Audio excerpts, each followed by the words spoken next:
Bismillahirrahmanirrahim. Assalamualaikum warahmatullahi wabarakatuh.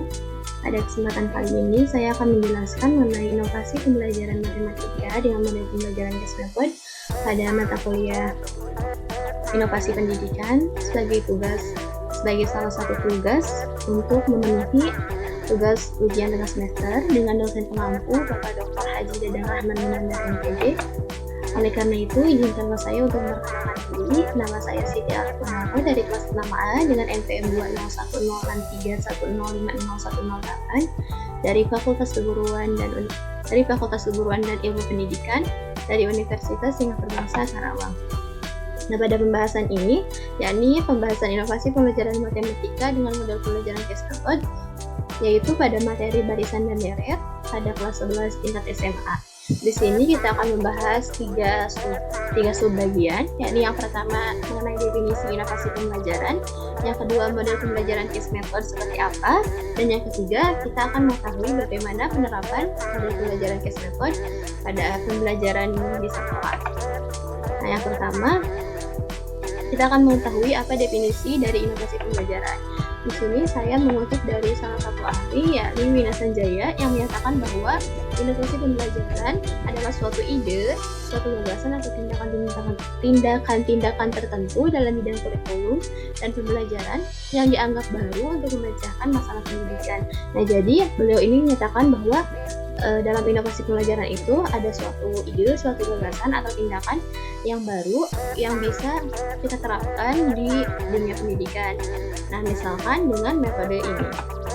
Kemudian kita akan membahas mengenai metode atau model pembelajaran case method.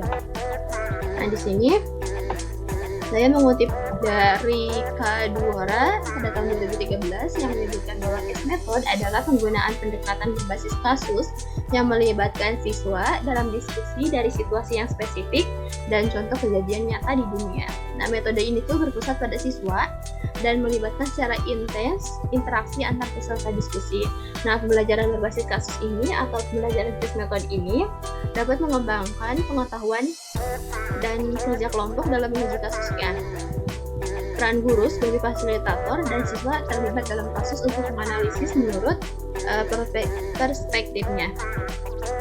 Nah, model pembelajaran case method juga memberikan kesempatan kepada siswa atau mahasiswa untuk mengembangkan potensi dirinya, aktualisasi diri, berinovasi, dan menemukan solusi dari kasus yang akan didiskusikan. Hal ini tentu akan menjadi tantangan tersendiri bagi guru atau dosen, pengampu mata kuliah atau pengampu mata pelajarannya dalam mengambil keputusan penilaian akhir. Nah, di sini ada langkah-langkah model pembelajaran case method, di mana yang pertama guru menyiapkan lembar kerja atau kasus yang akan diberikan ke siswanya. Nah, kemudian di sini siswa akan dibagi ke dalam beberapa kelompok. Nah, di sini saya misalkan siswanya akan dibagi ke dalam 5 sampai 6 orang per kelompoknya. Nah, kemudian siswa menganalisis dan mendiskusikan permasalahan dengan masing-masing kelompoknya. Dan yang keempat, siswa akan membuat laporan atau membuat jawaban dari hasil diskusinya untuk dipresentasikan di depan kelas. Nah, yang kelima, guru akan mengembangkan materi yang telah dipelajari serta menganalisis dan mengevaluasi dari pencarian solusi dari permasalahannya, atau guru akan memberikan feedback kepada siswa yang telah mempresentasikan hasil diskusi kelompoknya.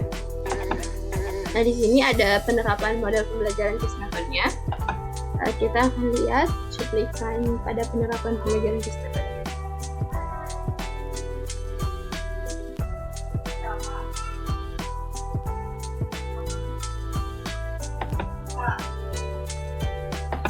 Nah, setelah melihat cuplikan pembelajaran dengan menggunakan model pembelajaran case method, di sini dapat saya simpulkan bahwa guru hanya berperan sebagai fasilitator dan siswa yang berperan aktif. Artinya, siswa sendiri yang menemukan yang memecahkan masalah dari kasus yang akan diberikan guru. Jika ada kesulitan, mungkin guru hanya akan membantu saja. Sekian, terima kasih, semoga dapat bermanfaat. Wassalamualaikum warahmatullahi wabarakatuh.